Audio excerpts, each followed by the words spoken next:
அன்புக்கு அடையாளம் என்ன? இதுதான் கேள்வி. அன்பின் அடையாளம் என்ன? ஆப்ஷன் கொடுக்க மாட்டேன், நீங்கள் என்ன வேணாலும் சொல்லலாம். நீங்கள் என் பக்கத்தில் ஒருத்தர் சொல்லிட்டா, உன் ஒய்ஃப் பக்கத்துல எல்லாம் நிற்கணும், நீ இங்கே உட்காந்துட்டு இருக்கிற. ஓடிபியா? அன்புக்கு அடையாளம் சொல்லுங்க பார்ப்போம். என்னம்மா அன்புக்கு அடையாளம்? அன்பு தானே. சகிப்பு. எழுந்து சொல்லுங்கம்மா. அவங்களுக்கு அவங்க சிஸ்டர் லதா சொல்கிறாங்க, ஆன்லைனில் இருக்கிறவங்க கவனிச்சுக்கிங்க. சகிப்பு என்பது அன்புக்கு ஒரு பூ போட்டாங்க. சகிப்பு. இப்போ அன்புன்னா அவ்வளோ சகிக்கணும்ல, நிறைய யோசிக்க வைக்கிறீங்க. தேங்க்யூ சிஸ்டர், உட்காருங்க. உங்களுடைய ஆன்சருக்காக நன்றி. அப்புறம் வேற சொல்லுங்களேன். விட்டு கொடுப்பது. இன்னொரு பூ போட்டாங்க, கொடுப்பது, விட்டு கொடுப்பது. Okay, super. அவங்க வீட்டுக்காரர் சொன்னது காதில் போயிடுச்சான்னு தெரியல, அவ்வளோ விட்டு கொடுக்குறாங்கன்னு நினைக்கிறேன். மனைவிமாருங்க சொல்கிறதெல்லாம் புருஷன்மாருங்க கிட்ட அனுபவிச்சதை சொல்கிறாங்கன்னு நினைக்கிறேன். விட்டு கொடுப்பது, சகிப்பது. அப்புறம் வேற பேசுகிறவங்க பேசாதீங்க. அண்டர்ஸ்டாண்டிங். நம்ம சந்தோஷம் பேசுகிறாருங்க, அண்டர்ஸ்டாண்டிங். ஓகே, அவர் மனைவியை புரிஞ்சிட்டு இருக்காருன்னு நினைக்கிறேன். இது லைஃப், இதுதான். யாரோ பேசுகிறீங்க. அன்புக்கு அடையாளம் உண்மையா? உண்மை. பயங்கரமாக இருக்குது உங்களுடைய ஆராய்ச்சி. சந்தோஷம், சூப்பர். அப்புறம் வேற மன்னிப்பு. திரும்ப இன்னொரு பூ போட்டாருங்க. சகிப்பு, மன்னிப்பு, விட்டு கொடுப்பு, அப்புறம் அண்டர்ஸ்டாண்டிங். இப்போது இன்னொரு பூ. என்ன பூ? மன்னிப்பு. யார் அது? எருமைன்னு சொன்னது என்னப்பா? யார் சொன்னது? ஆள் அட்ரஸே இல்லையா? யார்? பொறுமை. ஏய், பொறுமை. மனைவி மேரி கிட்ட ரொம்ப பொறுமையாக இருக்கார் போல இருக்கு. Praise God, thank you. Okay. CM என்ன மிஸ்ஸஸ் சிஎம் சொல்கிறேங்க. என்ன சொல்கிறீங்க? அமைதி. அவங்க அனுபவிச்சது சொல்கிறாங்க. சிரிக்கவே மாட்டேன்றீங்க கூட. இந்த இவ்வளோ பேச்சுலர் அங்கே உட்காந்துக்கிற நீ. இப்போ உனக்கு குடும்பம் கிடையாது தம்பி, நீ பேச்சுலரு. ஆமாம், 12 வயசுக்கு 15 17க்குள்ளே இருக்கிறவங்க மட்டும்தான் குடும்பத்தில் இருக்கணும். 17க்கு மேலே உனக்கு பேர் பேச்சுலர். 18 பேச்சுலர். வந்துரு இந்த பக்கம் வாங்க. ஆஃப்டர் 18க்கு மேலே கல்யாணம் ஆகலை, நான் தனிமையில் இருக்கிற வீட்டிலனா நீங்கள் வெளியே வாங்க. இங்கே பேச்சுலர் சைடு சேர்ஸ் நிறைய காலியாக இருக்குது, வெளியே வா. யார் பார்த்து சொல்கிறது? ஜெய்சீலா, கீர்த்தனா எங்கே இருக்க? நிறைய தாங்குது பொழுது வெயிட்ட. தாங்கு தாங்கு. எல்லாம் லைஃப்பில் இருக்கிறது அப்படி கொட்டி முத்திரை பதிக்கிறாங்க. ஓகே, ஆன்சர் வருது. யோவான் 15:13. சரியா பாருங்க. நீங்கள் சொன்னது, நீங்கள் ஆன்சர் பண்ணதெல்லாம் சரியா பாருங்க. ஒருவன் தன் சிநேகிதன் 18 வயதுக்கு மேலே உள்ள பெண் பிள்ளைகள், 25 வயதுக்கு மேலுள்ள ஆண் பிள்ளைகள் குடும்பத்தில் இருக்கக்கூடாது, தனியாக வந்துருங்க. நீங்கள் பேச்சுலர், உங்களுக்கு பெயர். 18 வயதுக்கு மேலுள்ள பெண் பிள்ளைகள், 25 வயதுக்கு மேலுள்ள ஆண் பிள்ளைகள் இந்த குடும்பத்தில் பட்டியல் இருப்பீர்களானால் லெஃப்டில் வந்துருங்க. பேச்சுலர் ஏரியா இருக்கு. 15:13 படிக்கலாம் சத்தமா. ஒருவன் தன் சிநேகிதருக்காக தன் ஜீவனை கொடுக்கிற அன்பிலும் அதிகமான அன்பு ஒருவரிடத்திலும் இல்லை. அன்புக்கு அடையாளம் என்ன? என்னம்மா உயிரை கொடுக்குதுன்ற? திரும்ப திரும்ப அங்கே தான் ஆன்சர் இருக்கு. தம்பி தாஸ் சொல்லிட்டான். தம்பி மைக்கில் சொல்லு, என்ன ஆன்சர்? ஆன்சர் சொல்லிட்டார் முன்னாடியே. கொடுப்பது. அன்புக்கு அடையாளம் என்னதான்? எத்தனை பேர் கொடுத்துருக்கீங்க? என்ன சத்தமே இல்லை? இறைவன் இந்த பூமியை காப்பாற்ற தன்னையே கொடுத்தார். நாம் என்னனும் அன்புதான். இந்த குடும்பம் அழகாக இருப்பதற்கு காரணமே என்னதான்? ஒத்துக்கிறீங்களா இல்லையா? நான் சொல்லலை, இயேசு சொன்னது தான் நான் சொல்கிறேன். 2வது ப்ரைஸை நானே எடுத்துக்கிட்டேன். தம்பி உட்காந்துடலாம். ஓகே, உட்காந்துருங்க. Okay, thank you. நாம் கர்த்தருடைய வார்த்தைக்கு கடந்து செல்வோம். பரிசுத்த ஆவியானவர் நம்மோடு கூட பேசட்டும். ஆரம்பத்தில் நான் சொன்னேன், மனிதனை படைக்கும் பொழுதே தமது சாயலாகவும் தமது அவனை ஆணும் பெண்ணுமாகவே படைத்தார். ஒரு ஆணை படைக்கும் பொழுதே அவனை எப்படி படைத்தார்? பெண் அவனுக்குள் வைத்து ஆணும் பெண்ணுமாக படைத்தார். மெடிக்கல் படித்தவங்களுக்கு தெரியும், ஒரு ஆணுக்குடைய குரோமோசோம்ஸ் 2 உள்ளது. ஸோ அதை பார்த்துக்குங்க. அப்போது ஆண் இல்லாமல் பெண் இல்லை, பெண் இல்லாமல் ஆண் இல்லை. குடும்பத்திற்கு அழகு 2 கண்களைப் போல. ஸோ பரிசுத்த நாம மகிமைப்படட்டும். இன்றைக்கு நாம் என்ன தலைப்பில் தியானிக்க போகிறோம் என்று சொன்னோம்? Parents duty. பேரண்ட்ஸ் டியூட்டி, பெற்றோர்களுடைய கவனமாக கடமையா?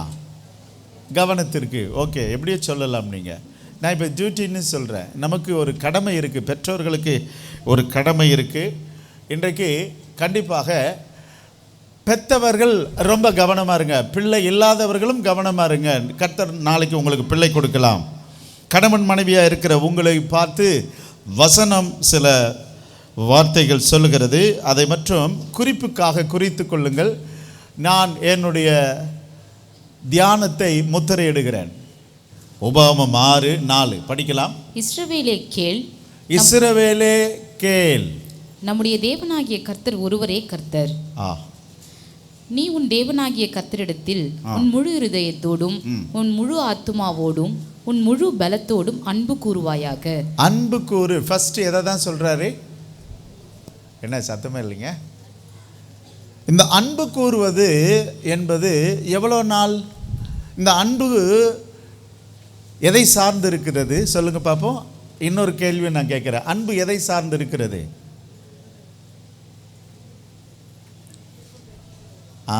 அன்பு எதை சார்ந்து இருக்குன்னா, கொடுக்கல் வாங்கலை சார்ந்து இருக்கிறது. அது ஞாபகம் வச்சுக்கோங்க. அன்பே இதுதான். நான் அவர்கிட்ட நான் ரொம்ப பாசமாக இருக்கேன், ரொம்ப நேசமாக இருக்கிறேன்னா எதில்? கொடுக்கல் வாங்கல் விஷயத்தில். கொடுக்கல் வாங்கலை இல்லைன்னு வச்சிங்களேன், அங்கே என்ன கிடையாது. அப்படியானா இந்த கொடுக்கல் வாங்கல் எவ்வளோ காலம்? மரணம் வரைக்கும் உண்டு. ஞாபகம் வச்சுக்கோங்க. இந்த கொடுக்கல் வாங்கலுடைய இந்த பரிமாற்றம், நான் பண விஷயத்தை பற்றி பேசலை. அன்புக்கு அடையாளம் கொடுப்பது. அன்பு எவ்வளோ காலம் நீட்டிக்கும்? கொடுக்கல் வாங்கல் இருக்க வரையும் நீட்டிக்கும். Price the Lord. கர்த்தருடைய நாமம் மகிமைப்படட்டும். நான் பணத்தை பற்றி பேசலை. எப்படியோ இஸ்ரவேலே உன் தேவனாகிய கர்த்தரிடத்தில் சத்தம் இல்லைம்மா, எனக்கு நேரமே இல்லை, கொஞ்சம் சத்தமாக சொல்லுங்க. நீ உன் தேவனாகிய கர்த்தரிடத்தில் உன் முழு இருதயத்தோடும் முழு ஆத்துமாவோடும் முழு பலத்தோடும் அன்பு கூறுவாயாக. கடைசி வரைக்கும் 6வது வசனம். இன்று நான் உனக்கு கட்டளையிடுகிற இந்த வார்த்தைகள் உன் இருதயத்தில் இருக்க கடவது. இருக்கட்டும். நீ அவைகளை உன் பிள்ளைகளுக்கு கருத்தாய் போதித்து. எவைகளை?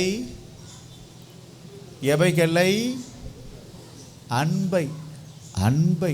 ஸ்தோத்திரம். இதை மட்டும் ஞாபகம் வச்சுங்க. த ஃபர்ஸ்ட் ஸ்டார்ட்டே எதுதான்? நான் திருமணம் செய்து கொண்டேன் எதற்காக? அன்பு கூறதான். அது இல்லாவிட்டால் இன்னைக்கு கொஞ்சம் மசாலா போடுவோம். என்ன மசாலாவை?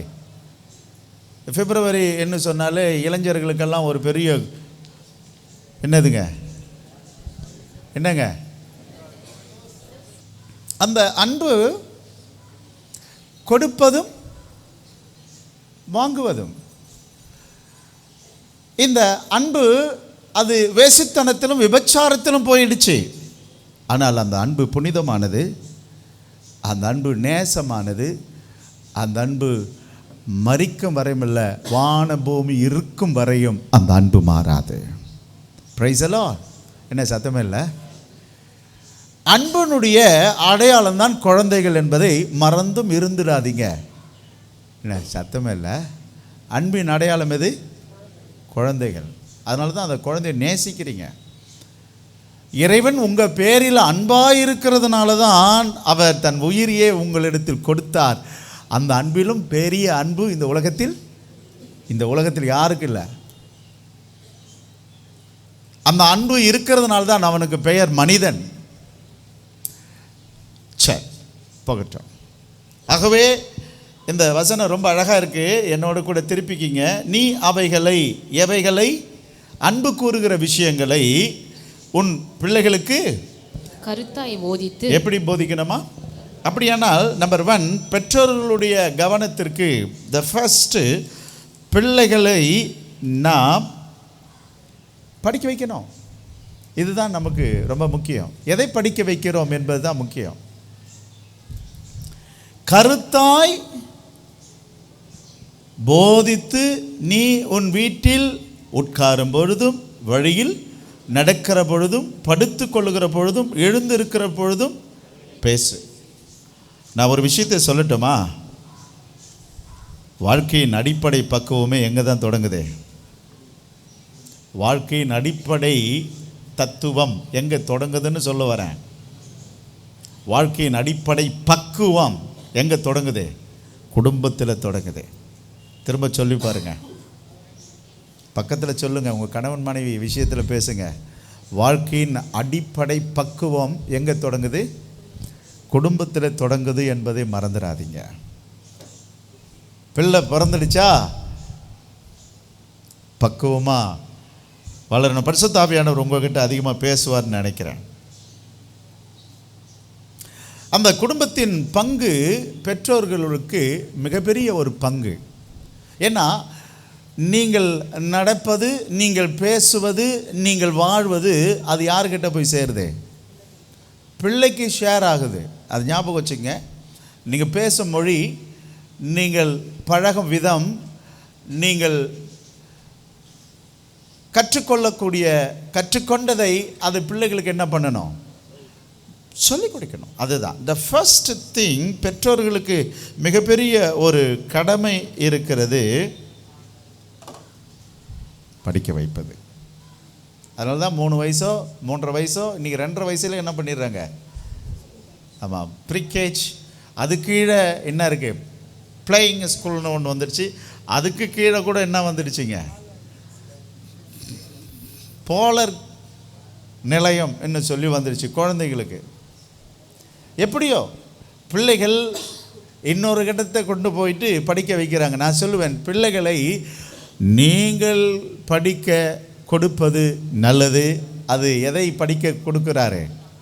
எதை படிக்க கொடுக்க வைக்கிறாரு? அன்பை ஃபஸ்ட்டு சொல்லிக் கொடுங்க. அன்பாக இருக்க சொல்லிக் கொடுங்க. பெற்றோர்களுடைய நடக்கை, பெற்றோர்களுடைய போதனை, பெற்றோர்களுடைய வாழ்க்கை இப்போ தலைமுறையை தாண்டி வரும். எதெல்லாம்? பெற்றோர்களுடைய நடக்கை, வாழ்க்கை, போதனை, அது தலைமுறையை தாண்டும். இன்னொரு விஷயத்தை சொல்கிறேன், பெற்றோர்களுடைய விசுவாசம் பிள்ளைகளுக்கு ரட்சிப்பு கொடுக்காது. ஞாபகம் இருக்கட்டும். இதை மட்டும் கொஞ்சம் நான் அழுத்தமாக சொல்ல விரும்புகிறேன். பெற்றோர்களுடைய விசுவாசம் பிள்ளைகளுக்கு என்ன கொடுக்காது? ரட்சிப்பை கொடுக்காது. ஞாபகம் இருக்கட்டும். கற்றுப்பாங்க, மேனோல கற்றுப்பாங்க, மேனோல ஸ்தோத்திரிப்பாங்க, மேனோல எல்லாம் பேசுவாங்க. ஆனால் அவன் ரட்சிக்கப்பட மாட்டான், அவள் ரட்சிக்கப்பட மாட்டாள்.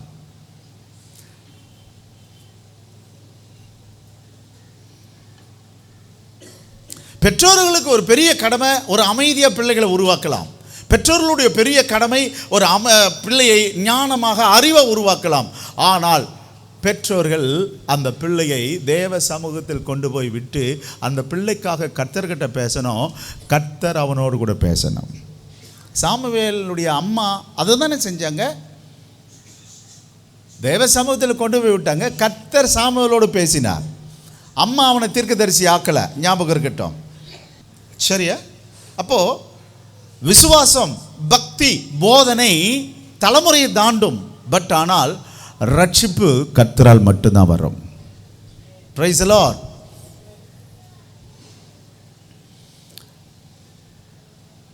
அண்ணன் ஆர் ஸ்டான்லி எத்தனை பேருக்கு தெரியும்? வெள்ளூர் இளைஞர்கள் இயக்கம் தெரியுமா? ஆமாம், அவங்கெல்லாம் 80s கர்த்தருடைய ஊழியத்தை செய்தவர்கள். வசனம் மனப்பாடம் பண்ணாவிட்டால் சோறு கொடுக்க மாட்டாங்க அவருக்கு. ஆனால் இன்றைக்கு திருச்சபைக்கு வசன கர்த்தாக்களாக அவர்களை மாற்றிவிட்டார் கர்த்தர். அவர் சொல்கிறது என்ன தெரியுமா? எங்கள் அம்மா அன்றைக்கு நாங்கள் வசனம் மனப்பாடம் செய்யாவிட்டால் சோறு கொடுக்க மாட்டாங்க. இன்றைக்கு தேவ கிருபையினால் இன்றைக்கு வசனத்தில் நிலை நிற்க அன்றைக்கு அது எங்களுக்கு அஸ்திபாரமாக இருந்தது. இதுக்கு இடையில் ஒன்று நடந்தது பாருங்களேன். அவர் செட்டிநாடு, என்ன ஊர் அது, காரைக்குடியில் அவர் இன்ஜினியரிங் படிக்கும் பொழுது 81 ரட்சிக்கப்படுகிறார். ஹல்லேலூயா. அப்பொழுது தன்னுடைய வாலிப காலத்தில் அவர் இன்ஜினியரிங் படிக்கும் பொழுது மாலை 4 மணிக்கு காலேஜ் முடித்த உடனே ஹாஸ்டல் படிக்கும் பொழுது காட்டில் போய் வேதத்தை தியானித்தார். தன் நண்பன் ஒருவனோடு 2 பேர் சேர்ந்து. உங்களுக்கு தெரியுமா, 2 பேர் சேர்ந்தால் ஒன்று குட்டி செவராயிடும், ஒன்று கட்டப்படும். இதுதான் ஆவிக்குரிய குடும்பத்தில் இருக்கிற மக்களே. கணவன் மனைவியை சேர்ந்தால் ஒன்று குட்டி போடும் அல்லது குட்டி செவராயிடும். இல்லை குட்டி சுவரை குட்டி போடுதான்னு பாருங்க.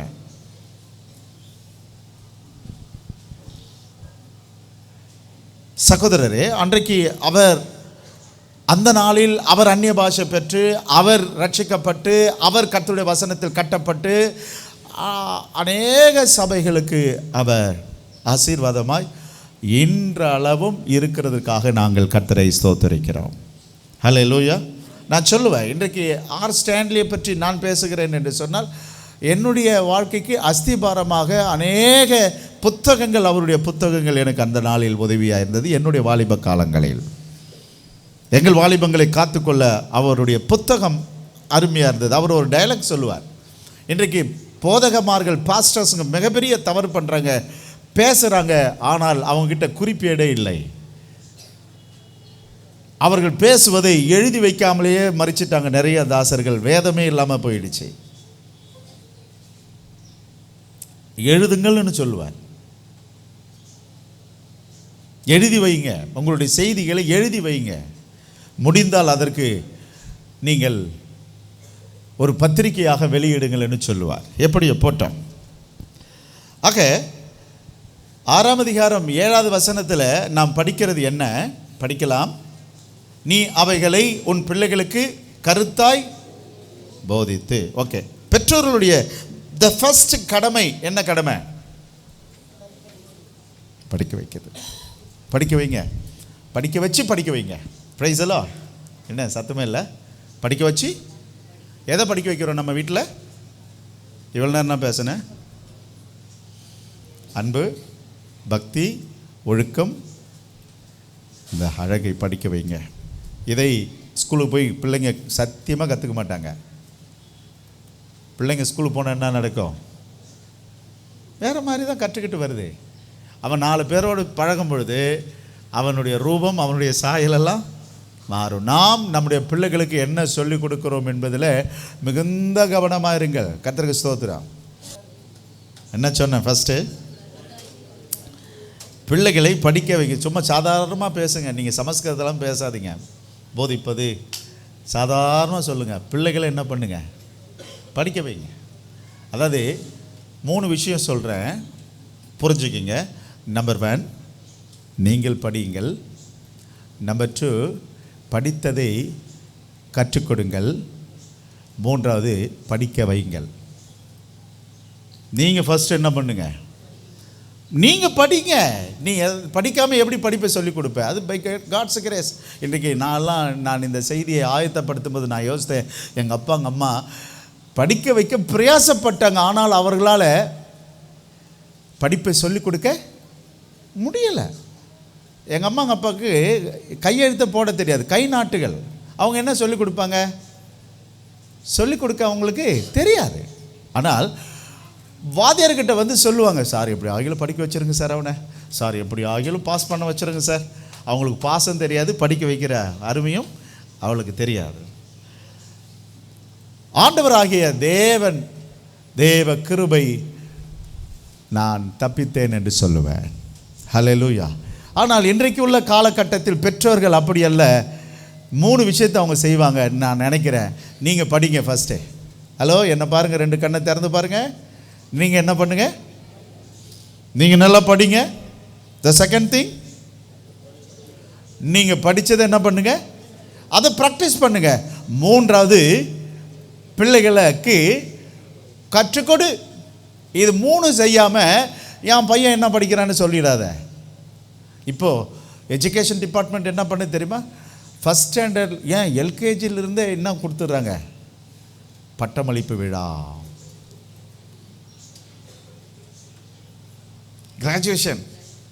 கிராஜுவேஷன் டே, எப்படியோ ஸ்தோத்திரம், பிள்ளைகளை மோட்டிவேட் பண்ணுறாங்க. ரொம்ப சந்தோஷம். ஆனால் நம்முடைய பிள்ளைகளை நாம் உலக பள்ளிக்கூடத்திற்கு அனுப்புவதற்கு முன்பதாக நான் எதை சொல்லிக் கொடுக்கிறேன், எப்படி சொல்லிக் கொடுக்கிறேன் என்பது தான் முக்கியம். நான் எதை கற்றுக்கொண்டேனோ அதுதான் சொல்ல முடியும். பாப்பா, நீ சரியான முறையில் கற்றுக்கொள்வாயானால் உன் பிள்ளைகளுக்கு கற்றுக் கொடுப்பாய். நீ சரியான முறையில் புரிந்து கொள்வாயானால் புரிந்து கொள்வதை பிள்ளைகளுக்கு சொல்லிக் கொடுப்பாய். சமுதாயத்தை சுற்றிலும் பார், போதை, சுற்றிலும் பார் அடிதடி சண்டை, சுற்றிலும் பார் கொலை, சுற்றிலும் பார் பழி, சுற்றிலும் பார் அழுக்கு. ஆனால் நான் பிள்ளைகளை எப்படி வளர்க்குறோம்? காலேஜுக்கு போய் பாருங்க உங்கள் பிள்ளைகளுடைய லைஃப் ஸ்டைலை, அவங்க யாரோடு பழகுறாங்க, அவனை சுற்றிலும் எப்படிப்பட்ட பிள்ளைங்க இருக்கிறாங்கன்னு ஸ்கூலுக்கு போய் பாருங்க. 7th ஸ்டாண்டர்ட் ஸ்டூடெண்ட்ஸ் ஸ்கூலுக்கு போய் பாருங்க. ஒரு கரஸ்பாண்டாக இருந்தால் தெரியும், ஒரு பிரின்சிபலாக இருந்தால் தெரியும் பிள்ளைகளுடைய பிரச்சனை எவ்வளவுன்னு சொல்லி.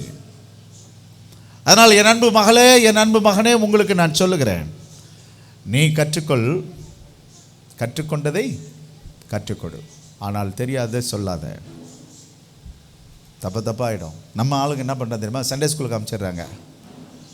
அவன் 1 ஹவரில் என்ன படிச்சிருவான்? 45 மினிட்ஸில் என்ன படிச்சிருவாங்க? நீங்கள் என்ன சொல்லிக் கொடுக்குறீங்க? அதுக்கு தானே டைம் இல்லை பாஸ்டர். ப்ளீஸ் அவங்களுக்கு ஒரு 1/2 hour ஒதுக்குங்க குழந்தைகளுக்காக. So first. செகண்ட் திங், 20வது வசனம்,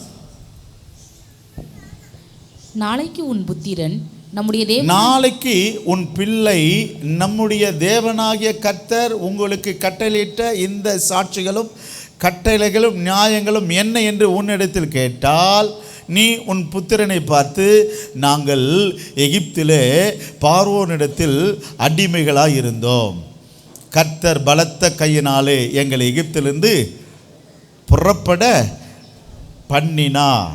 ஸோ 2வது விஷயம், அனுபவங்களை சொல்லிக் கொடுங்கள். Price the Lord. தம்பி, இந்த வீடு எப்படி கட்டணும் தெரியுமா? இந்த இடத்துக்கு நம்ம எப்படி வந்தோம் தெரியுமா என்றதை என்ன பண்ணுங்க. த ஃபஸ்ட்டு சொன்னேன் படிக்க வை. 2வது சொல்லுகிறேன். இப்போ பெற்றோர்களுடைய கடமை, பெற்றோர்களுடைய டியூட்டி அல்லது பெற்றோர்களுடைய கவனம், நீங்கள் கடந்து வந்த பாதையை என்ன பண்ணுங்க, சொல்லிக் கொடுங்க. இந்த பணம் எப்படி வருது, அல்லது நான் எப்படி இந்த ஸ்தானத்துக்கு வந்தேன், நான் எப்படி இப்படி எல்லாம் இருக்கிறோம் என்பதை பிள்ளைகளுக்கு என்ன பண்ணுங்க, சொல்லிக் கொடுங்க. எதை சொல்லிக் கொடுப்பீங்க? அனுபவங்களை சொல்லிக் கொடுங்க. கர்த்தருக்கு ஸ்தோத்திரம். Price the Lord. பிள்ளைகள் இந்த அனுபவங்களை கற்றுக்கொள்வது ஒரு குறைஞ்சது ஒரு 12லேருந்து ஒரு 13 வயசுக்குள்ளே அந்த எக்ஸ்பீரியன்ஸ் வரும். சில பிள்ளைகளுக்கு 15 வரும், சில பிள்ளைகளுக்கு 20வது வயசில் வரும். ஸ்தோத்திரம். எதை கற்றுக்க? அனுபவங்களை கற்றுக்க. பிள்ளைங்களை பார்த்து நான் கேட்குறேன், உங்கள் அப்பா உங்கள் அம்மா அனுபவங்களை கற்றுக்கிட்டீங்களா? எத்தனை பேர்? நான் கேட்குறது 15 வயசுக்கு மேலே உள்ள பிள்ளைகள், 20 வயசுக்கு உள்ளே இருக்கிற பிள்ளைங்க, உங்கள் பெற்றோர்கிட்ட இருந்து நீங்கள் அனுபவங்களை கற்றுக்கொண்டது என்ன? இதை மட்டும் நீங்கள் ரியலைஸ் பண்ணாலே போதும். ரியலைஸ் பண்ணுங்க, கொஞ்சம் யோசிச்சு பாருங்க, நான் என்ன கற்றுக்கிட்டேன். அதனால் பெற்றோரே, உங்கள் பிள்ளைகளுக்கு நான் சொல்லுவேன், நடைமுறையை சொல்லிக் கொடுங்க. த செகண்ட் திங் நம்ம பார்த்துட்டோம். 3வது, 4ஆம் அதிகாரம் உபாகமும் 9வது வசனம் 10வது வசனம். நேரம் இல்லை, ப்ளீஸ் தயவு செய்து.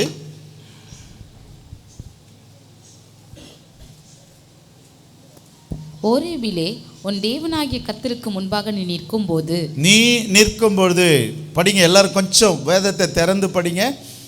4ஆம் அதிகாரம் 9வது வசனம் படிக்கிறாங்க. ஓரேபிலே நிற்கும் பொழுது கர்த்தர் என்னை நோக்கி என்னை பார்த்து ஜனங்களை என்னிடத்தில் கூடி வர செய்து என் வார்த்தைகளை அவர்கள் கேட்கும்படி பண்ணுவேன். என் வார்த்தைகளை கேட்கும்படி செய்வேன். அவர்கள் பூமியில் உயிரோடு இருக்கும் நாளெல்லாம் எனக்கு பயந்திருக்கும்படி அவைகளை கற்றுக்கொண்டு தங்கள் பிள்ளைகளுக்கும் போதிக்க கடவர்கள் என்று சொல்லிய நாளில் கற்றுக்கொடு. ஸ்தோத்திரம். ஹலோ, என்ன பண்ணு? என்ன சத்தமே இல்லையே? கற்றுக்கொண்டு என்ன மோசே எத்தனை நாள் அங்கே போயிட்டு சீனாய் மலையில் உட்கார வச்சாரு? எதுக்கு? முதல்ல கற்றுக்குடா, அப்புறம் சொல்லு. அவர் எவ்வளோ டீச் பண்ணியிருப்பார்ல, நீங்கள் கொஞ்சம் அதை கொஞ்சம் இமேஜ் பண்ணி பாருங்களேன். கற்றுக்குங்க. நான் சொல்லுவேன், எவ்வளோ நாள் பாஸ்டர் கூட இருக்கிற கற்றுக்க, எவ்வளோ நாள் இந்த ஃபெலோஷிப்பில் இருக்கிற கற்றுக்க, இந்த ஃபெலோஷிப்பில் என்ன கற்றுக்கிற, அல்லது தெய்வத்தோடு கூட என்ன கற்றுக்கிற, கற்றுக்க. இந்த குடும்பத்தில் என்ன கற்றுக்கிட்ட, இவ்வளோ நாள் இருந்து என்ன கற்றுக்கிட்ட. சில வீடுகளில் காரம் அதிகமாக கற்றுக்கொள்வோம், சில வீடுகளில் புளி அதிகமாக இருக்க கற்றுக்கொள்வோம், சில வீடுகளிலே கலர்ன சோறையே கற்றுக்கொள்வோம், சில வீடுகளில் கடன் வாங்குவது கற்றுக்கொள்வோம். எதுக்கு அர்த்தாலும் என்ன பண்ணுறது, குண்டாஞ்சட்டி எடுத்துமிட்டு வடக்கடையில் வை. சில வீடுகளில் இதுதான் கற்றுக்கொள்வது. சில இடங்களில் பொய்யை கற்றுக்கொள்வோம், சில வீடுகளில் அடித்தடி சண்டை கற்றுக்கொள்வோம். ஏசு ரத்தம் ஜெயம், வெளியே வந்துடுறேன், அது வேண்டாம் நமக்கு. கற்றுக்கொடு. ஆபிரகாமின் இடத்தில் நேற்றுக்கு படித்தோம், ரொம்ப சுவாரஸ்யமாக இருந்தது அந்த இடம். 18ஆம் அதிகாரம் 19வது வசனம், ஆதியாமம் 18:19. கர்த்தர் ஆபிரகாமுக்கு சொன்னதை நிறைவேற்றும்படியாய் அவன் தன் பிள்ளைகளுக்கும் தனக்கு பின்வரும் தன் வீட்டாருக்கும் நீங்கள் நீதியையும் நியாயத்தையும் செய்து கர்த்தருடைய வழியை காத்து நடவுங்கள் என்று கட்டளையிடுவான் என்பதை அறிந்திருக்கிறேன் என்றார். எனக்கு தெரியும், ஆபிரகாம் கிட்ட சொன்னா அவன் பிள்ளைகளுக்கு அவன் சொல்லுவான். 19வது வசனம் வாசிங்க இன்னொரு முறை, கொஞ்சம் தலையை குனிஞ்சு பாருங்க.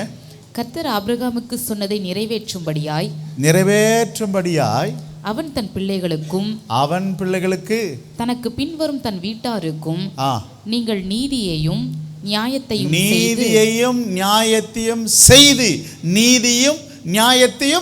செய்து கவனிச்சுக்கீங்க, நீதியும் நியாயத்தையும் செய்து கர்த்தருடைய வழியை காத்து நடவுங்கள்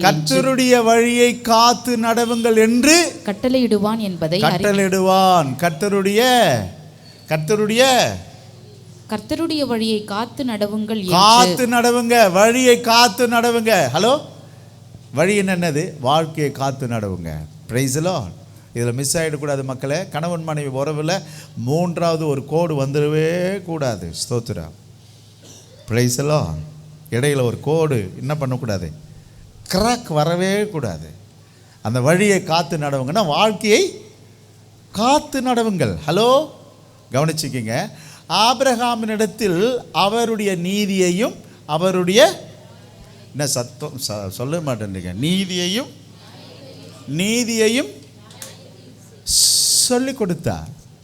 எங்க தெரியுமா? கவனிச்சிங்களா?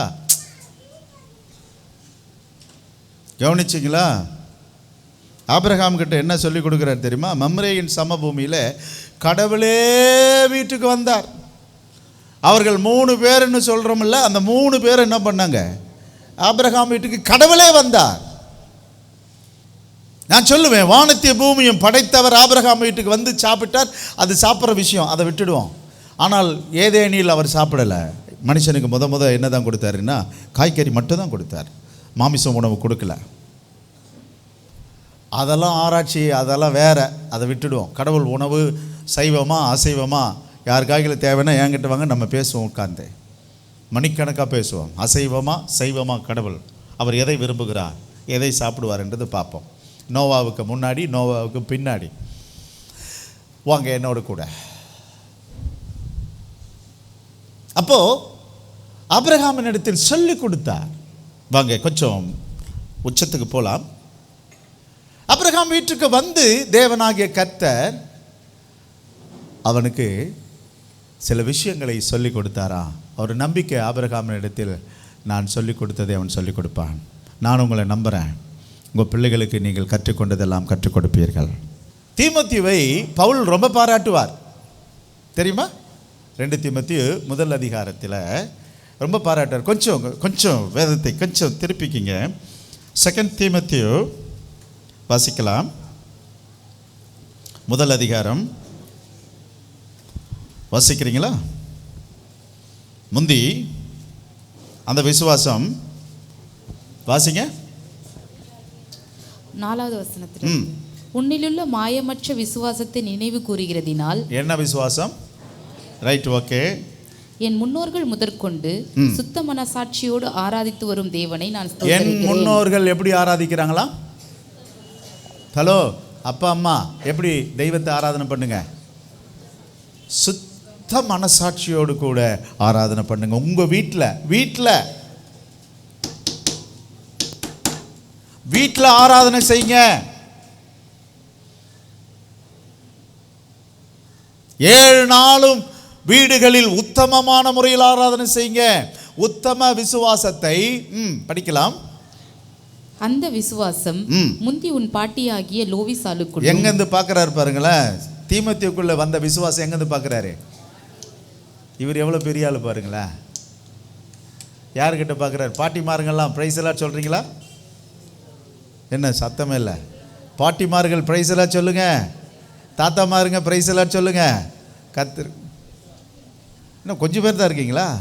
நீங்கள் எல்லாரும் சீக்கிரம் தாத்தாவாகும்படி உங்களை வாழ்த்துகிறேன். என்ன சத்தமே இல்லை? உங்கள் பாட்டி பேர் என்ன? தீமோத்தேயு? அதுக்கும் சொல்ல மாட்டேங்க. என்ன சால்? லோய்சால். லோய்சால். லோய்சால். லோய்சால். என்ன ஸ்டைலாக சொல்லலாம்? லைசால். லைசால். அப்படி தானே லைசால்னு பேர் வச்சுக்கிறீங்க. சுத்தம் சத்திங்க. அதுக்காக தான் அந்த பேர் வந்தது, லைசால், சுத்தம். ஓகே. தீமோத்தேயு, உன் பாட்டிக்கிட்டையும் உங்க அம்மா கிட்டே அதை நான் பார்த்தேன். அது உனக்குள்ளும் நிலைத்திருக்கிறது என்று நிச்சயித்திருக்கிறேன். ஹல்லேலூயா. இப்போ தீமோத்தேயுக்குள்ள வந்த விசுவாசம் யாருக்கிட்ட இருந்து வந்திருக்கு? பாட்டிமார்களே ஞாபகம் இருக்கட்டும். உங்களுக்கு ஒரு பெரிய நம்பிக்கை இருக்கட்டும். உன் சந்ததி ராஜ சந்ததியாக மாறும். யாருக்கு தெரியும்? உன் சந்ததி ஐஸ்வர்யமுள்ள ஒரு சந்ததியாக மாறும். யாருக்கு தெரியும்? ஹலோ, எங்கள் அப்பாங்க அம்மா என்ன நினைச்சாங்க? என் பையன் பெரிய ஆளாகிட்டு எங்கள் எல்லாரையும் வாழ வைப்பான். கடைசியில் அதை கொஞ்சம் செய்தது எனக்கு ஒரு திருப்தி. கொஞ்சம்னா ஒரு புள்ளி, ஒரு கடுகத்தனை சைஸாக என் அப்பா அம்மாவை கடைசி நேரத்தில் நான் விசாரிக்க கர்த்தர் எனக்கு உதவி செய்தார். ஆனால் அவங்க நினச்சதெல்லாம் வேற, ஆனால் நடந்தது வேற. என்ன நடந்ததுன்னா, தேவன் என்னை மடைமாற்றி விட்டார். என்ன மடைமாற்றினார்? என்னை அவர் அழைத்து கொண்டார். ஆனால் அவர்கள் நினப்பெல்லாம் வேற மாதிரி இருந்தது. ஆனால் என்னை மடைமாற்றினார். அவர் மனுஷனாக என்னை ஏற்றுக்கொண்டார். Price the Lord. ஆனால் அந்த மடைமாற்றின பிறகு இப்போ என் சந்ததி என்ன சந்ததி? தாசர்களின் சந்ததி என்று பெயர் எடுக்க பாடுபடுகிறேன். அதனால் மகனே, இதுக்கு கொஞ்சம் ஃபைட் பண்ணி தான் ஆகணும். ஃபைட் பண்ணணும். உங்கள் பாடியில் பிளட் செல்ஸ், ஒயிட் செல்ஸ் இருக்குது. பிளட் செல், இந்த ரெட் செல் இருக்குல்ல, அந்த ரெட் செல்லுக்கு அகெயின்ஸ்டாக என்ன பண்ணோம்? ஒயிட் செல்லு போராடிக்கிட்டே இருக்கணும். அந்த ஒயிட் செல்ஸ் தான் நம்ம பெரியவங்க மூத்தவங்க என்ன பண்ணணும்? பிள்ளைங்களோடு கூட கொஞ்சம் போராட்டம் தான் இருக்கும். ஸ்தோத்திரம். பிள்ளைங்க கோச்சிக்காதீங்க. உங்களை வாழ வைக்கத்தான் அவர்கள் யுத்தம் பண்ணுகிறார்கள். உங்களோட அல்ல, உங்கள் பிரச்சனையோடு அவர்கள் யுத்தம் பண்ணிட்டு இருக்கிறாங்க. உங்களுக்கு அது இப்போ தப்பாக தான் தெரியும். நீங்கள் ஒரு நாள் அப்பா அம்மா ஆகி உங்கள் பிள்ளைகளை பெற்றெடுக்கும் பொழுது நீங்கள் என்ன செல்ல மாறிடுவீங்க? இப்போ ரெட் செல்லாக்குறீங்க, நீங்கள் என்ன செல்ல மாறிடுவீங்க? அப்போ சொல்ல மாட்டேன், ஒயிட் செல்ல மாறிடுவோம். ஒரே போராட்டம். கவனிச்சுக்கிங்க. ஹலோ, தாய் தகப்பன்மார்களுக்கு ஒரு கவனமான ஒரு விஷயத்தை நான் சொல்லுகிறேன். நீங்கள் எதை செய்கிறீர்களோ அது உங்கள் பிள்ளைகிட்ட முளைக்கும். கவனிச்சிங்களா? ரட்சிக்கப்படாமல் ஒருவர் வராது. ஆனால் ஒன்று வந்துடும். என்ன வந்துடும்? உங்கள் அப்பாவினுடைய தன்மை, அம்மாவினுடைய சாயல் தானாகவே யார்கிட்ட இருந்து வருது. ஆனால் படிப்பு வரும், அறிவு வரும், திறமைகள் வரும், யுத்த பயிற்சிகள் வரும், எல்லாம் வரும். ஆனால் தெய்வீகம் மட்டும் வராது. அந்த தெய்வீகத்தை மிக கடுமையாய் நாம் கொடுக்க வேண்டியது நம்முடைய கடமை. ஸ்தோத்திரம். அதுக்காக இதை கொடுப்பதற்காகவே சில விஷயங்களை நாம் செய்ய வேண்டியதாக இருக்கு. கவனிச்சுக்கிங்க. அப்போ பெற்றோர்களுடைய மிகப்பெரிய ஒரு கடமை என்னன்னா, பக்தியாக பிள்ளைகளை வளர்த்து பக்தியாக உருவாக்கி அவர்களை வெளியே கொடுக்கணும். பிள்ளைகளை எப்படி வளர்க்கணும்? பக்தியாக வளர்த்து பக்தியாக உருவாக்கி சமுதாயத்துக்கு கொடுங்க. ஆனால் அந்த பிள்ளைகளுக்கு கண்டிப்பாக உங்கள் விசுவாச எண்ணத்தை கொடுக்காது, ரட்சிப்பை கொடுக்காது. ஆனால் எதை கொடுக்கலாம் உங்களுக்கு? பக்தியே. உட்காரு, கவனம், முட்டி போடு, ஜெபம் பண்ணு, சாப்பிடும் பொழுது ஜெபம் பண்ணு, எழுந்திருக்கும் பொழுது ஜெபம் பண்ணு, ஸ்தோத்திரத்தோடு போ, ஸ்தோத்திரத்தோடு கூட வா, அவனோடு சேராத இவனோடு சேராத என்று சொல்வது தான் என்னது? பக்தி. அவ்வளோதான். பட் ஆனால் அவன் தன்னை தனியாக போய் அவன் தன்னுடைய வாழ்க்கையை வாழும் பொழுது அங்கே ஒருத்தி வந்து உன் ட்ரெஸ்ஸை கழட்டு கொடுன்னு சொல்லும் பொழுது அங்கே தான் ட்ரெஸ்ஸை வேணா வச்சுக்க நான் தரமாட்டேன்னு சொல்லி யோசேப்பு மாதிரி தனிமையில் நிற்கிறானே, அதுதான் ரட்சிப்பு. Price the Lord. தனிமையில் தன்னை தானாகவே காத்துக்கொள்றானே, அதுக்கு பேர் தான் ரட்சிப்பு. தன்னை காத்துக்கொள்றது. தனிமையான சூழ்நிலைகளில் தானியேல், நீ பாபிலோனுக்கு போய் பாரு, அப்போ தெரியும். சரக்கு ஊற்றி கொடுப்பாங்க. நீ கிறுக்கா முறுக்கான்னு அப்போ தெரியும். அட யாரையா பார்க்குறது நம்ம ஊரில், நம்ம அண்ணனா பார்க்குறாங்க என்று சொல்லி நீ யோசிப்பாயானால் அதான் பிரச்சனை. வானத்தையும் பூமியை படைத்தவர் பார்க்கிறார். ஹல்லேலூயா. நீ தனிமையிலே உன்னை காத்துக்கொள்வாயே, அதுதான் ரட்சிப்பு. சமுதாயத்துக்கு நம்மோடு கூட பிள்ளைகள் வருவதும் போவதும் உட்கார்வதும் எழுந்திருப்பதும் அதுக்கு பேர் பக்தி. ஸ்தோத்திரம். சரி, எப்படியோ. ஆகவே சில கற்றுக் கொடுக்கும் பொழுது நாம் எப்படி கற்றுக் கொடுக்கிறோம்? நீதிமொழிகள் 22:6 என்னோடு கூட, உன் பிள்ளையை எப்படி வர வேண்டும் என்று ஆசைப்படுகிறாயோ அப்படியே இப்ப நடத்து. அவன் முதிர் வயதிலும் அதை விடாதிருப்பான். எந்த வயசிலும். ஹல்லேலூயா. இப்போ பார்த்தீங்கன்னா ஒரு சதஸ்கோப் எடுத்துக்கிட்டு பிள்ளைங்க என்ன மாதிரி ஆக்ட் பண்ணோம்? ஒரு குச்சி வச்சுக்கிட்டு யாரை மாதிரி ஆக்ட் பண்ணோம்? ஏன் ஒரு ஒரு ஒரு ராட் எடுத்து வச்சுக்கிட்டு மைக்கு மாதிரி யாரை மாதிரி ஆக்ட் பண்ணோம்? நான் தான் சாம்சன் பாஸ்டர், நீ தான் டேவிட் பாஸ்டர். அப்போது நான் சொல்லுவேன், என் பிள்ளையை நான் எப்படி நடத்த வேண்டும் என்று இப்போ நினைக்கிறேனோ அதுக்கு ஏற்றாற் போல் இப்போ நடத்திட்டேன்னா அவன் என்ன பண்ண மாட்டான்? முதிர் வயதிலும் விடாதிருப்பான். அப்படியானால் என் பிள்ளைகளை பற்றி நான் கனவு காணணும், என் பிள்ளைகளை பற்றி தான தரிசனம் எனக்கு இருக்கணும். அப்படியானால் அதுக்கு ஏற்றாற் போல் பிள்ளைகளை நடத்தலாம். சில குடும்பங்களில் பிள்ளைகள் சிதைக்கப்பட்டிருக்கலாம். கவலைப்படாதீங்க. விதைக்கப்பட்டது அது முளைக்கும். சிதைக்கப்பட்டதை பற்றி கவலைப்படாதீங்க. ஒரு நாள் நாம் விதைத்தது முளைக்கும். ஹல்லேலூயா, ஹல்லேலூயா. சரி, ஓகே. ஆகவே இந்த பிள்ளைகளை நடத்துவதற்கு பிள்ளையாண்டனை நடத்த வேண்டிய வழியிலே அதை முதிர் வயதிலும் விடாதிருப்பான். அந்த அந்த அந்த நடத்துவதற்கு நீதிமொழிகள் 13:24 வேகமாக ஓடிவாங்க, நேரமில்லை. பிரம்பை கையாடாதவன் தன் மகனை பகைக்கிறான். அப்படியானால் கொஞ்சம் என்ன பண்ணணும்? என் பையனை அடிக்கவே மாட்டேன்னு சொன்னால் நல்லது. அந்த பிள்ளை ஜாக்கிரதையாக வளருதுன்னு அர்த்தம். அடிக்காமலே பிள்ளை வளர்க்குறோம், நல்லது. அப்போது நான் நடக்க வேண்டிய வழிப்படி நடக்க ஒரு ஏணியை நாம் உருவாக்கணும், ஒரு சிங்கம் ஒரு புலியை உருவாக்கணும்னு சொன்னால் கண்டிப்பாக அது என்ன பண்ணி தான் ஆகணும்? எடுத்துட்டா அடங்கிடும். ஹலோ நண்பா, கவனிச்சிங்களா? நீங்கள் தான் உங்கள் பிள்ளை, மறந்துடாதீங்க. அம்மா இருக்கீங்களா? நீ தான் பொண்ணு, ஞாபகம் இருக்கட்டும். உங்ககிட்ட இருக்கிறதெல்லாம் உங்கள் பிள்ளைகிட்ட இருக்கும். என்னென்ன இருந்ததுன்றது வாலிபத்தை திரும்பி பார்த்து யோசிக்க. உங்ககிட்ட இருக்கிறதெல்லாம் யாருக்கிட்ட இருக்கோம்? தாயே உன் பெண்ணுக்கிட்ட இருக்கோம். அப்பா உங்ககிட்ட இருக்கிறதெல்லாம் உன் பையன்கிட்ட இருக்கும். என்கிட்ட இல்லை, எங்கள் அம்மா கிட்ட இல்லைன்னா மூணாவது ஒரு இடத்துலேருந்து வருதுன்னா அது ஸ்கூல்லேருந்து வந்திருக்கும். அதுக்கு என்ன வேணும்? பெரம்பு வேணும். எங்கேருந்து வருது? வெளியிலேருந்து வருது. இப்போ அடுத்தது தாத்தா பாட்டியை பார்க்கணும், அங்கேருந்து வந்திருக்கோம். அது இந்த ஜெனட்டிக் பிளட்டு தானே, நமக்கு தெரியாது வேறு எங்கேருந்து வந்திருக்கோம். ஸோ அதை கண்ட்ரோல் பண்ணுறதுக்கு என்ன பண்ணணும்? இப்போ எனக்கு தெரியாத தனமாக என்ன வந்துடுச்சு, என் வீட்டில் சிங்கம் வந்துடுச்சு. அந்த சிங்கத்தை என்ன பண்ணணும்? இப்போ பால் குடிக்க வைக்கணும். சிங்கம் பால் குடிக்காதுல்ல, என்ன தான் கேட்கும்? மாம்ச உணவு தான் கேட்கும். இல்லை, பால் தான் கொடுப்பேன். அப்போ பால் குடிக்கணும்னு என்ன பண்ண ஆகணும்? என் புள்ள சோறே சாப்பிடாது, பால் தான் குடிக்கணும், கொடுத்துக்க. அது ஒரு நாள் வரும்பொழுது அதை நீங்கள் விட்டுடுவீங்க. என்ன சொல்லுது பாருங்களேன், வாசிங்க.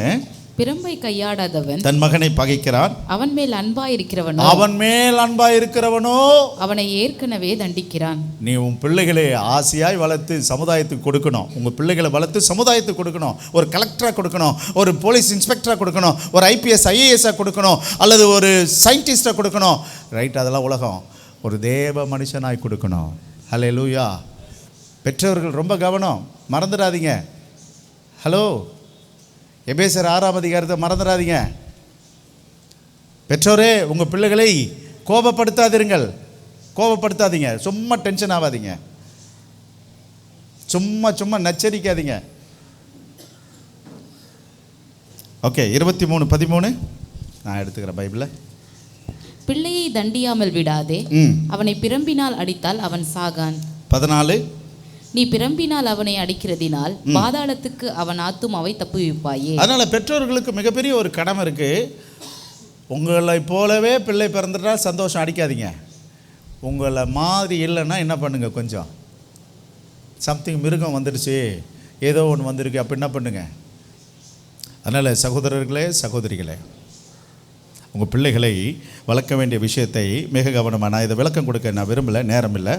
19:18 நம்பிக்கை இருக்க மட்டும் உன் பிள்ளையை சிக்ஷை செய், ஆனாலும் அவனை கொல்ல உன் ஆத்துமாவை எழும்ப ஓட்டாதே. மகளே,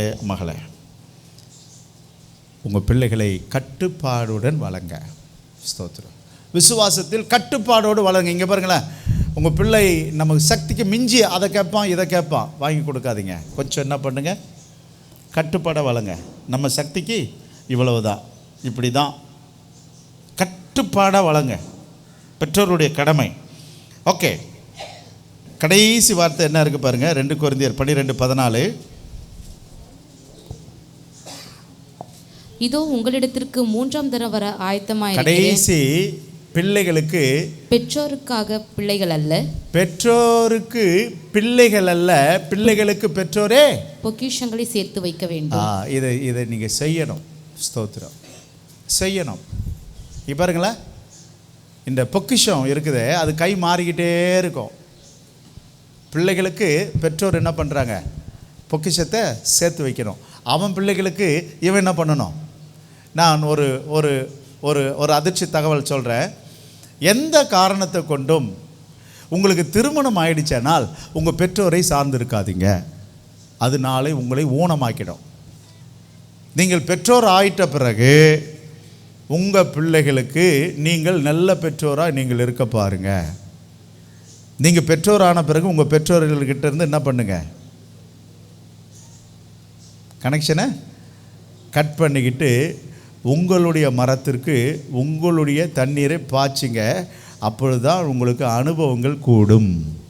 நான் ரொம்ப நிதானமாக பேசுகிறேன்னு நினைக்கிறேன். Price the Lord. ஹலோ தங்கச்சிம்மா, அம்மா கிட்ட போயிட்டு புளி வாங்கின்னு வரேன், மிளகா வாங்கின்னு வர, இதெல்லாம் பழைய காலத்து கதை. எந்த காரணத்தை கொண்டும் பெற்றோரை சார்ந்திராதே. கஷ்ட நஷ்டங்களை உன் பிள்ளைகளுக்கு சொல்லிக் கொடுக்க நீங்கள் நஷ்டப்படு. அப்பொழுதுதான் உங்கள் பிள்ளைகளுக்கு அது என்னவா மாறும், வாழ்க்கை பாடமாக மாறும். Price the Lord. என்ன சத்தமே இல்லை? இளைஞர்களே, பேச்சுலர்ஸு புரிஞ்சுக்கிங்க, சொல்லி பாருங்க. எனக்கு கல்யாணம் ஆகி குழந்தை பிறந்துடுச்சேன்னா நான் கண்டிப்பாக யாரையும் சார்ந்திருக்கக்கூடாது. இது கொஞ்சம் அதிர்ச்சியாக தான் இருக்குது. எத்தனை பேர் ஏற்றுக்கிறீங்க? அதை சாமி ஏற்றுக்கிறியா? இந்த சத்தமே இல்லை. அவங்க மனைவி சொல்கிறாங்க, சத்தியமாக அவர் ஏற்றுக்க மாட்டார், என் ஃபேமிலி வேறு, இது ஊழியக்கார ஃபேமிலி. ஆனாலும் அதை என்ன பண்ணணும், செப்பரேட் பண்ணிட்டீங்கன்னா நல்லது. எப்போ தான் உங்கள் பிள்ளைகளுக்கு நீங்கள் சொல்லிக் கொடுப்போங்க உங்கள் வாழ்க்கையை. நம்ம எப்படி வந்தோம் தெரியுமா, நான் எப்படி செஞ்சோம் தெரியுமா. ஆனால் பிள்ளைகளுக்கு எங்கள் கிட்ட பொக்கிஷம் இருக்குது. என்ன சத்தமே இல்லை? என் சொத்து யாருக்கு தான்? என்னுடைய சுகம் யாருக்கு? பிள்ளைகளுக்கு தான். உங்கள் பிள்ளைகளுக்கு நீங்கள் கற்றுக் கொடுக்க போகிறது என்ன? நீங்கள் கடந்து வந்த பாதை எப்படி சொல்லிக் கொடுக்க போகிறீங்க? பரிசுத்த நாமம் மகிமைப்படட்டும். ஆகவே என்னுடைய செய்திக்கு முடிவுக்கு நான் வருகிறேன். ஆகவே பிள்ளைகளுக்காக நேற்றைக்கு நம்ம படித்தோம் புலம்பல் 2:14 2:19 இந்த பிள்ளைகளுடைய வாழ்க்கை முறைகள் சரியில்லை, என் பிள்ளைகள் எனக்கு ஏற்ற மாதிரி இல்லை, பக்திக்கு ஒத்து வரலை, என்னுடைய குடும்பத்துக்கு ஒத்து வரல, ஃபியூச்சர் சரியில்லாமல் இருக்குது. இந்நாள் அந்த பிள்ளைகளுக்கு முதல் ஜெபம் ரொம்ப முக்கியம். புலம்பல் 2:19 முதல் ஜெபம் ரொம்ப முக்கியம். வாசிப்போம். எழுந்திரு ராத்திரியிலே முதல் ஜாமத்தில் கூப்பிடு. ராத்திரியில் முதல் ஜாமம் அந்த ஜாமம் 6-9 முதல் ஜாமம். ஈவினிங் 6 to 9 இருக்கு, அது என்னது? இதான் முதல் ஜாமம். நேற்றுக்கு முதல் ஜாமம் 2 ஜாமம் ஜெபம் பண்ணோம். முதல் ஜாமம் 2ஆம் ஜாமமும் பண்ணிட்டோம். 12 மணி தோத்துறோம். எழுந்திரு, கூப்பிடு. ஏனென்றால் பிள்ளைகள் தெரு வீதிகளில் முச்சரித்து கிடக்கிறார்கள். நம்முடைய பிள்ளைகள் அவளுக்காக கதறு. அதனால் பிள்ளைகளுடைய ரட்சிப்பு, பிள்ளைகளுடைய பக்தி, பிள்ளைகளுடைய ஒழுக்கம், பிள்ளைகளுடைய பண்புக்காக நாம் கதற வேண்டியதாக இருக்குது. ஸ்தோத்திரம். இங்கே பாருங்கள், ஒரு பிள்ளையை ஒரு 10 வயசு வரைக்கும் தான் கண்டிக்கணும். அதுக்கு மேலே என்ன பண்ணக்கூடாது? கண்டிக்கக்கூடாது. ஞாபகம் இருக்கட்டும். பிள்ளையை எத்தனை வயசு வரைக்கும் தான் உங்களுக்கு உரிமை இருக்கு? 10 வயசு. அதுக்கு மேலே போயிடுச்சுன்னு சொன்னால் ஒரு 15 வயசு வரையும் போகலாம். அடுத்தது 15 வயசும் சரிப்பட்டு வரலனால் நீங்கள் என்ன பண்ணணும்? ஒபாமா புஸ்தகத்துக்கு எடுத்துக்கோங்க. எடுத்துக்கிட்டிங்களா? ஒரு பேசேஜ் இருக்குது. என்ன பேசேஜ்னா, உங்கள் பிள்ளை ஒழுங்காக உருப்படியாக வரலையா, நேராக மூப்பர்கிட்ட கொண்டு போங்க. அந்த மூப்பர்கிட்ட கொண்டு போனீங்க என்று சொன்னால்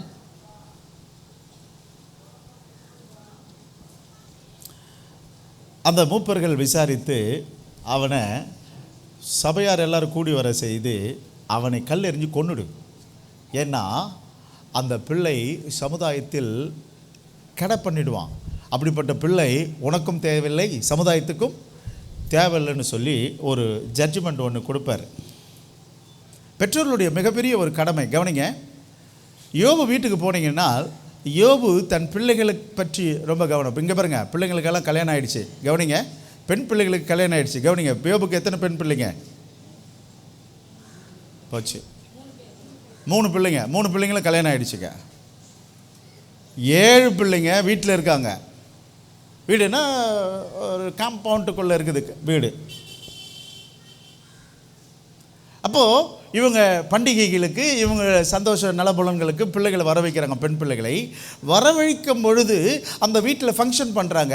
ஒரு நாள் ஒரு வீட்டில் தங்குதுங்க. ஒரு 15 நாள் தங்குறாங்கன்னா பெரிய அண்ணன் வீட்டில், சின்ன அண்ணன் வீட்டில், தம்பி வீட்டில். அப்படி தங்கும் பொழுது யோபு என்ன பண்ணுவாராம்? முதல் அதிகாரம் வாசிங்கள் என்னோடு கூட. யோபு முதல் அதிகாரம் 2வது வசனம். அவனுக்கு 7 குமாரரும் 3 குமாரத்திகளும் பிறந்தார்கள். அவனுக்கு 7000 ஆடுகளும். இல்லை, அவ்வளோ வேணாம், கொஞ்சம் தள்ளி போங்க. படிங்க. விருந்து செய்கிற அவரவருடைய நாள் முறை முடிகிற போது யோபு, ஒருவேளை என் குமாரர் பாவம் செய்து என் பிள்ளைகள் அந்த விருந்து செய்கிற முறைப்படி, இங்கே பாருங்களேன், முறுமுறுத்திருக்கலாம். ஹலோ, இங்கே பாருங்க, தங்கச்சிகளோடு அக்காவோடு பிறந்திருக்கிற தம்பி அண்ணம்மாருங்க, கவனிங்க. எந்த காரணத்தை கொண்டும் பெண் பிள்ளைகளை மனசு நோகும்படி செஞ்சிடாதீங்க. அந்த பிள்ளைங்க மனசு நோகும்படி நடந்துட்டீங்க என்று சொன்னால் அது உங்கள் பிள்ளைகளுக்கு மனவேதனையாக முடியுமா? இதெல்லாம் என்னுடைய கடமை, நான் சொல்லிக் கொடுக்க வேண்டிய கடமை சொல்கிறேன். உங்கள் பிள்ளைகளுக்கு, பெண் பிள்ளைகள் வீட்டுக்கு வந்து அண்ணங்கிட்ட தம்பிக்கிட்ட ஏதாவது ஒன்று கேட்டால் அந்த பிள்ளைகள் மனசு சஞ்சலப்படாமல் செஞ்சு அனுப்பிச்சிருங்க. அது உங்கள் பிள்ளைகளுக்கு ஆசீர்வாதம். தோத்திரம். அப்படி ஒரு மாதிரி நடக்குதுன்றது அப்பா அம்மா கண்டுபிடிச்சிட்டா இப்போது யோபு என்ன பண்ணுறாரு பாருங்களா. ஒருவேளை என் பிள்ளைகள் பாவம் செய்து, என் பையன்மாருங்க பாவம் செய்து தேவனை தங்கள் இருதயத்தில் தூஷித்திருப்பார்கள். எதுக்கு தான் இதுக்கு பிறந்தது எங்களை கூட? இந்த பிள்ளையை கொடுத்தது யாரு? அப்பா அம்மா இல்லைங்க, கர்த்தர் தான். அதனால் அந்த பிள்ளைகளை குறை சொன்னால் யாரை சொல்கிறதுக்கு சமம்? தெய்வத்தை சொல்கிறதுக்கு சமம். என் பிள்ளைகள் தேவனை தூஷித்திருப்பார்கள் என்று சொல்லி அவர்களை அழைத்து அனுப்பி பரிசுத்தப்படுத்தி அதிகாலமே எழுந்து அவர்கள் எல்லாருடைய இலக்கத்தின்படியே சர்வாங்க தகன பலிகளை செலுத்துவான். இந்த பிரகாரம் யோபு எல்லா நாளும் செய்வான். ஹல்லேலூயா. தன் பிள்ளைகளுக்கு எவ்வளோ ஒரு செக்யூரிட்டி கார்டாக இருந்திருக்கார் பாருங்க. யாரு? ஹலோ, தாத்தா பாட்டி பெரியவங்க ரொம்ப கவனம் பிள்ளைங்க விஷயத்தை. எனக்கு என்ன, அவனாச்சு அவன் குடும்பமாச்சு, இல்லை நீங்கள் மறிக்க வரையும் உன் பிள்ளைகளுக்கு நீங்கள் தான் காடு. நான் சத்தமே இல்லை, எனக்கு தெரியாது அவனை பற்றி சொல்லவே கூடாது. பிள்ளைகள் அவர்கள் குடும்பங்களில் தகராறு, பிள்ளைகளில் பிரச்சனை என்று சொன்னால் நீங்கள் கையை உயர்த்திடுங்க. இதெல்லாம் கடமை. பிள்ளைகள் கடன் பட்டால் கையை உயர்த்திடுங்க. கடன் வாங்க விட்டுறாதீங்க பிள்ளைங்களை. நீங்கள் இருக்க வரையும் கடன் வாங்க விட மாட்டேன் என்று சொல்லுங்க பிள்ளைகளை பார்த்து.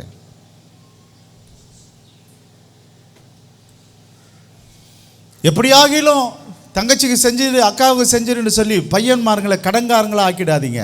அதுலேயும் ரொம்ப கவனமாக இருங்க. அவளை கூப்பிட்டு வச்சு சொல்லுங்க, தம்பி ரொம்ப கஷ்டப்படுறாமா, அண்ணன் கஷ்டப்படுறான், போதும் இன்னும் நாம தான் சொல்லணும்.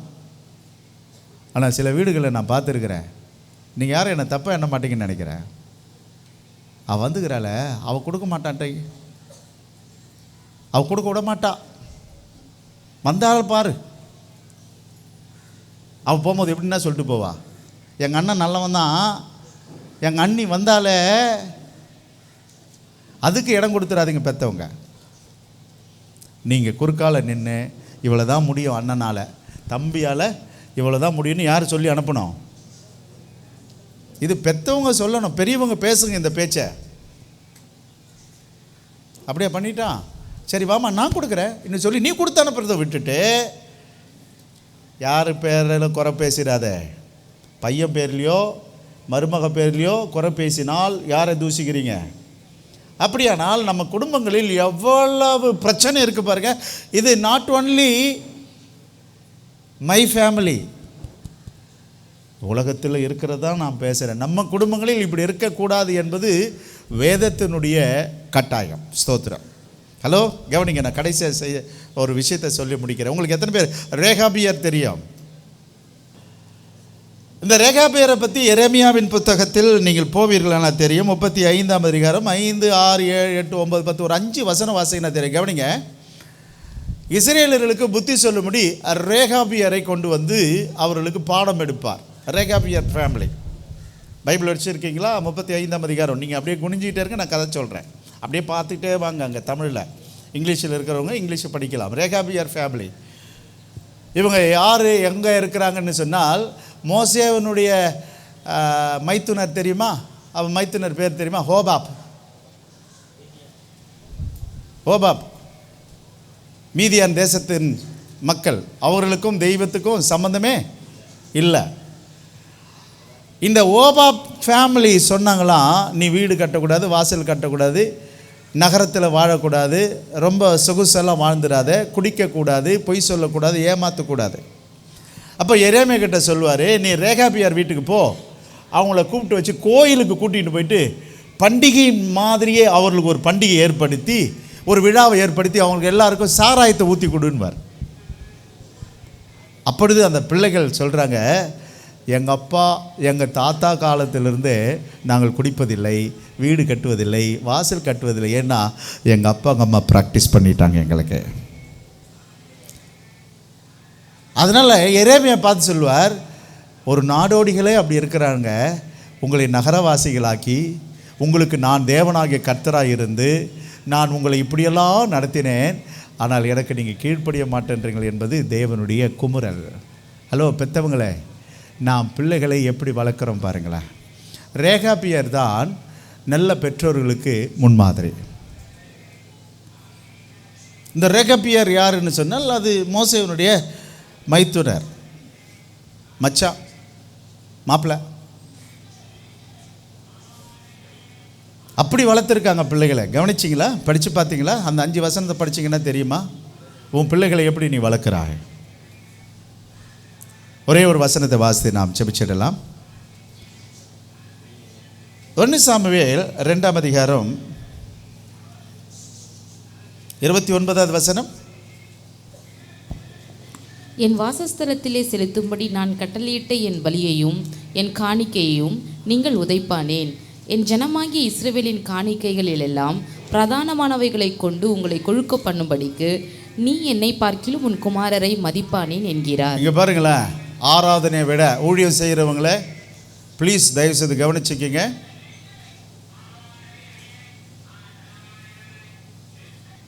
நான் ஊழியம் செய்யணும் அல்லது நான் அங்கே போனோம் இங்கே போனோம். இப்போது ஊழியத்தை விட பிள்ளைகளுக்கு முக்கியத்துவம் கொடுத்தார் ஏலி. இது ஒரு விஷயத்தை அப்படி வச்சுக்கிங்க. 3ஆம் அதிகாரம் 13வது வசனம். அவன் குமாரர் தங்கள் மேல் சாபத்தை வரப்பண்ணுகிறதை ஏலி அறிந்திருந்தோம். ஊழியக்காரனா இவன் ஊழியக்காரனான்னு கேட்குறேன். இங்கே பாருங்களேன், ஏலிக்கு தெரியுமா? எது சொல்லுது பாருங்களேன், நமக்கு ஃபோட்டோ காப்பி சொல்லுது.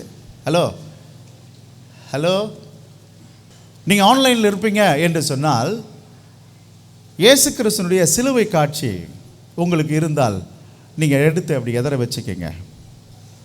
சிலுவை பிடிக்காதவங்க யாருமே கிடையாதுல்ல, எல்லாருக்குமே சிலுவை பிடிக்கும் தானே? என்ன சத்தமே இல்லை? எல்லாருக்கும் பிடிக்கும் தானே? என்ன சத்தமே இல்லையே? வருகிற 17ஆம் தேதி நமக்கு லெந்து நாட்கள் தொடங்குது என்றது உங்களுக்கு தெரியுமா? பாவத்தின் தன்மை பயங்கரம். ஒரு தலைப்பு போட்டுக்குங்க, அந்த சிலுவைக்கு ஒரு தலைப்பை போடுங்க, பாவத்தின் தன்மை. ஹலோ என்ன பாருங்க, என்ன பயங்கரம்? உன்னை பிச்சைக்காரனாக்கி நடுவீதியில் வச்சிரும். இயேசு பாவி அல்ல, பாவமானார். பாவம் எங்கே கொண்டு வந்து வச்சிருச்சு? இப்போ நடுவீதியில். இங்கே பாருங்க, பாவம் துண்டு துண்டு கூட விடாது உன் சரீரத்தில், உன்னை நிர்வாணமாக்கிடும். பாவம் உன்னை வேதனைப்படுத்தி குத்துயிரும் கொல உயிரும் ஆக்கிடும். பாவம் உன்னை அவமானப்படுத்திடும். இந்த நாளை போட்டு வச்சுக்கோங்க. பாவம் பயங்கரமானது. அதையே பாருங்க, இதை பாருங்க, நாளும் இருக்கா பாருங்க, நாள் இருக்கா? கொடூரமானது, வேதனை நிறைந்தது, அவமானம் நிறைந்தது. அது உன்னை தனிமைப்படுத்திவிடும். சமுதாயத்தை விட்டு ஊருக்கு புறம்பே அவரை புறம்போக்காக மாற்றி காட்டுது எது? பாவம். ஒரு வீட்டில் அல்லது ஒரு தனி மனித வாழ்க்கையில் பாவம் இருந்தால் இதை நல்லா பார்த்துக்குங்க. பாவம் பயங்கரமானது. அதில் பார்ட் 2 இருக்குது. இங்கே பாருங்க, பாவம் நிச்சயமானது. என்னது? நியாய தீர்ப்பு. ஒருவன் பாவம் செய்தால் கண்டிப்பாக உனக்கு என்ன உண்டு மாப்பிள்ள? கண்டிப்பாக ஜட்ஜ்மெண்ட் உண்டு. நீ யாராரு? நீ பாஸ்டராரு, நீ விசுவாசியாரு, நீ எவனாரு, நீ பிஷப்பாரு, ரெவரண்டாரு, நீ போதகராரு, சுவிசேஷனாரு, யாரா இருந்தாலும் உனக்கு என்ன உண்டு? பாவம் பயங்கரமானது. பாவம் ஒன்று நிச்சயம் என்று சொல்றது என்ன நிச்சயம்? அது என்னைக்கு இருந்தாலும் அது உங்ககிட்ட படி தீர்த்துட்டு தான் போவோம். புண்ணியமா இயேசு கிறிஸ்து எனக்காக உனக்காக நாம் தொங்க வேண்டிய இடத்தில் எனக்காக நியாய தீர்ப்பாக மாறி போனார். நான் அவமானப்பட வேண்டிய இடத்தில் அவர் அவமானப்பட்டார். ஏலி வீட்டுக்கு போனால் அங்கே என்ன சொல்லுது? தன் பிள்ளைகளுக்கு என்ன வரும்னு தெரியும். வாசிங்க. அவன் குமாரர் தங்கள் மேல் சாபத்தை வரப்பண்ணுகிறதை அவன் அறிந்திருந்தும் அவர்களை அடக்கவே இல்லை. என் பையன் குடிக்க போறேன், என் பையன் சினிமாவுக்கு போறேன், நம்ம காசு கொடுத்து அனுப்புறேன். Be careful. செகண்ட் ஷோக்கு சினிமாவுக்கு போறதுக்கு நீ பணம் கொடுத்து அனுப்புற. உன் வீட்டில் சினிமாவுக்கு அனுமதி கொடுக்குற உன் டிவியில். Be careful. என்ன வருது உனக்கு தெரியும், இதனால் என்ன வரும்னு. நரகத்துக்கெல்லாம் போக மாட்டேன் நீ சினிமா பார்க்கறதுனால. ஆனால் நடுவீதிக்கு கொண்டு வந்து வச்சிடும். அரசியல்வாதிகளுக்கு பின்னாடி போறதுனால நடுவீதியில் நிற்ப. அந்த சிலுவையே பாருங்க, நிறைய வீட்டில் சிலுவை தொங்கிக்கிட்டு இருக்கோம். அதையே பாருங்க, அது ரெண்டும் சொல்லும். நிச்சயம் என்ன மாதிரி மாறிடுவேன். உங்கள் வீட்டில் தொங்குற சிலுவை காட்டும். நல்ல வேளை நான் வைக்கல எதுவுமே இங்கே. Price the Lord. கர்த்தர் நல்லவன். அறிந்திருந்தும் தம் பிள்ளைகள் என்ன பண்ணலையா? கொஞ்சம் மைக்கில் தான் சொல்லணும், பயமா இருக்கா? அவர்களை அடக்காமற் போன அப்போ பாவத்தின் பாவத்தின் நிமித்தம் நான் அவன் குடும்பத்துக்கு குடும்பத்துக்கே சாபங்க. உங்க பிள்ளைகளை சரியான முறையில் கண்ட்ரோல் பண்ணலாம், ஆனால் இது ஹோல் ஃபேமிலி முழுக்கிடும். இந்த சிந்தனையோடு கூட எனக்கு ஒரு மிகப்பெரிய ஒரு கடமை இருக்கு, அந்த கடமை ஆற்ற நான் புறப்படுகிறேன். God bless you. இந்த நாள் இனிய நாள் ஆகட்டும். உங்களை வாழ்த்துவது உங்கள் பாதகன் அல்ல போதகன். God bless you.